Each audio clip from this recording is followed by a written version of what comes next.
Joan of Arc's punishment was far more horrific than history tells.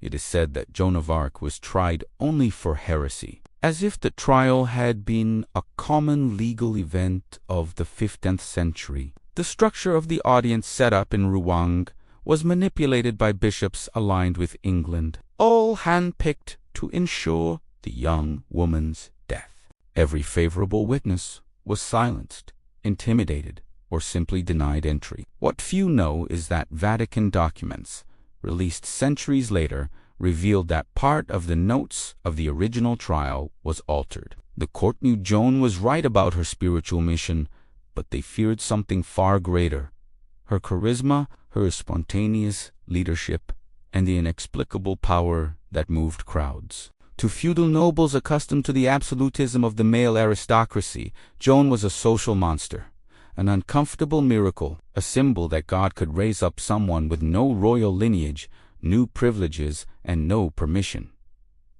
The farce was set up, and she still had no idea what awaited her. The story romanticizes the image of Jonah chained alone in a gloomy cell, but the reality was much crueler. She was held in an English military prison, guarded by male soldiers, and not by nuns or ecclesiastical guards, which was illegal even at the time. Joan was chained by the ankles and waist, and slept attached to a wooden beam to prevent any attempt to escape. There are reports that soldiers mocked her every night, insulting her faith, her body, and her mission. Some historians claim that she suffered physical violence repeatedly during private interrogations, in which she was pressured to admit divine messages she had never received. Jonah was treated not as a prisoner, but as a trophy of war, and each day she spent in that cold cell drew from her some of the strength that had led her to command entire armies. The psychological terror was constant. Hell had not even begun yet. Joanna's interrogation was structured to break her mind. She was asked more than 120 times, mostly about visions, angels, and divine messages. But the goal was not to prove heresy, it was to make it contradict itself. They pressed her for hours without rest, without food, without water. Questions were repeated dozens of times until she showed mental fatigue, and then used it against her in the records. There are passages in which the clerics purposely try to confuse her about dates and details of her visions. They wanted her to look unstable, delusional, and when they couldn't, they simply redistributed the questions until they found some point of ambiguity to explore. Documents revealed that many of Joan's answers were edited or rewritten by scribes, erasing nuances that could defend her. In that corte, she was already convicted. All that remained was to define how she would die, and the court would do it in such a cruel way that even modern historians try to soften it.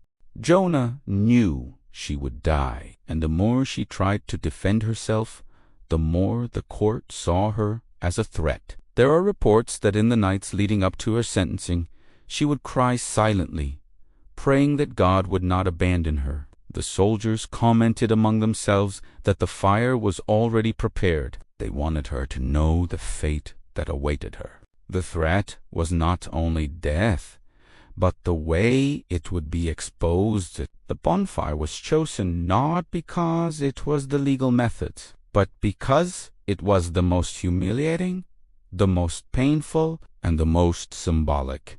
A false purification invented by the same court that claimed to defend the faith. And yet, according to reports, Joan kept saying, "If I had not been sure, God would not have sent me."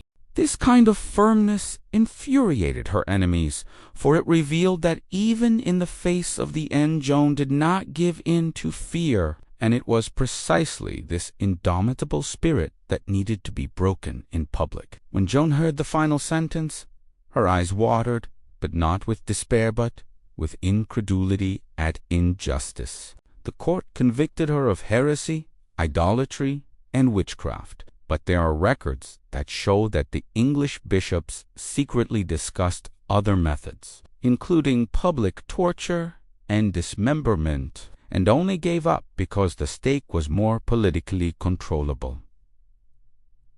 There was fear that Jonah, even wounded, would arouse revolt if she was seen alive after the punishment. Thus, death by fire was a way of erasing it completely, without leaving a body, without allowing relics, without allowing burial. Witnesses say that, upon hearing the sentence, Jonah asked only for a mass and a cross, nothing more. She knew that her execution would not only be the end of her life, but the beginning of a historical lie carefully fabricated by those who feared her voice.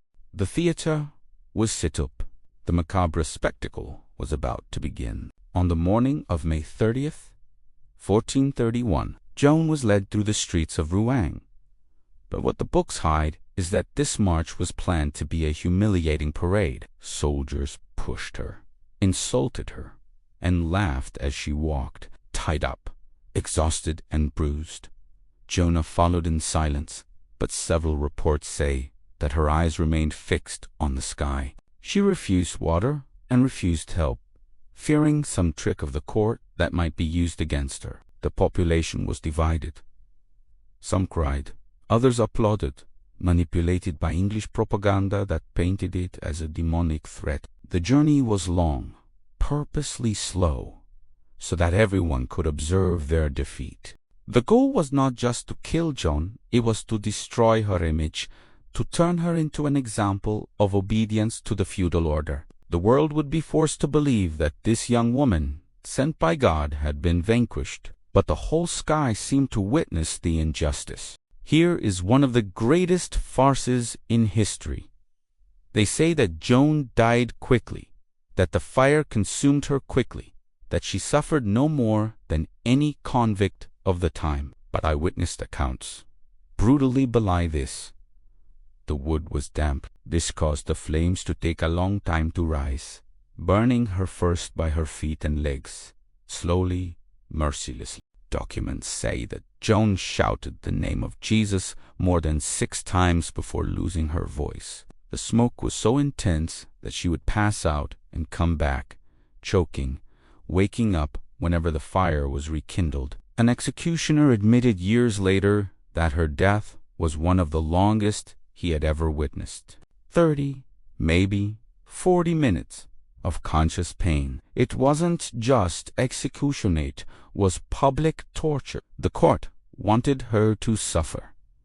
I wanted everyone to see it. I wanted his death to be an eternal warning, but it failed. Even after Joan lost consciousness, the English ordered the executioner to relight the fire several times. They wanted to ensure that no fragments of his body survived. The reason was simple.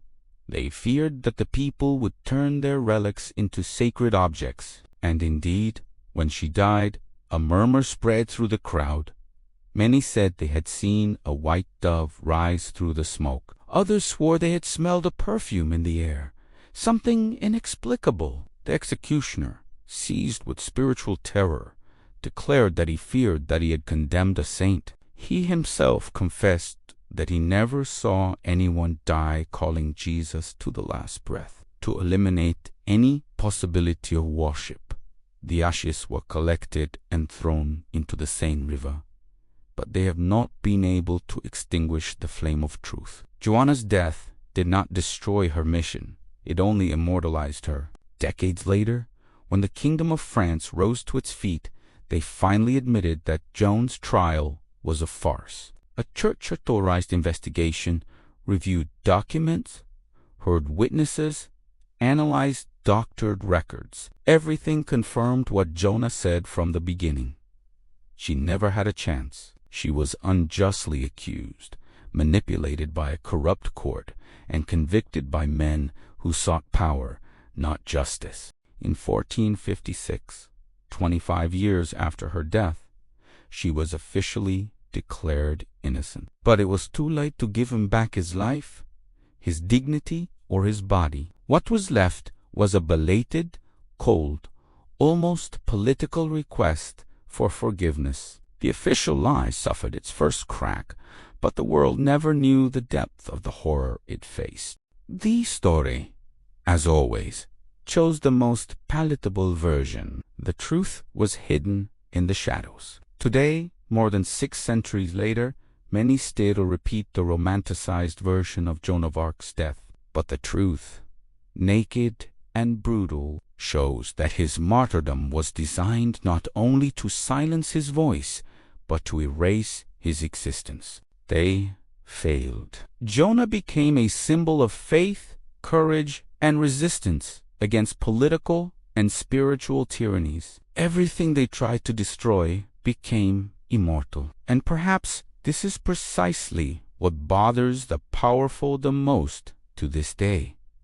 The memory that an illiterate peasant woman, guided by her faith, defied armies, kings, and clergy, and still won. His death was not defeat. It was a revolution, and the world will never extinguish the flame they tried to smother. Jonah did not die in the fire. He died in the eyes of those who believed the lie, and it was reborn where it matters. In fact,